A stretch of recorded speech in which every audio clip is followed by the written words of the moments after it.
కాంగ్రెస్ ప్రభుత్వం ఎంఐఎంకి అనుకూలంగా వివరించింది. ఇంతెందుకు వచ్చి రాగానే చెర్లపల్లిలో ట్రైబల్ మహిళల పైన మజ్లిస్ గుండాలు దాడులు చేస్తే ట్రైబల్ 75 సంవత్సరాలు 60 సంవత్సరాలు ఉన్నటువంటి వృద్ధుల పైన కూడా మహిళలను ఒక్కరు కూడా మగవాళ్ళు లేరు దగ్గర వాళ్ళ మీద కూడా 307 కింద జైలు పంపించినటువంటి చరిత్ర రేవంత్ రెడ్డి సర్కార్ది.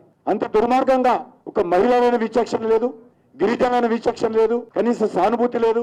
రెక్కాడితే డొక్కాడనటువంటి వాళ్ళు హోలీ పండుగ చేసుకుంటే వాళ్ళ మీద దాడి చేసింది మజ్లిస్ పార్టీ గుండాలు. చెర్లపల్లి చంగిచర్ల స్లాట్ హౌస్ లో మాఫియా గ్యాంగ్ అది.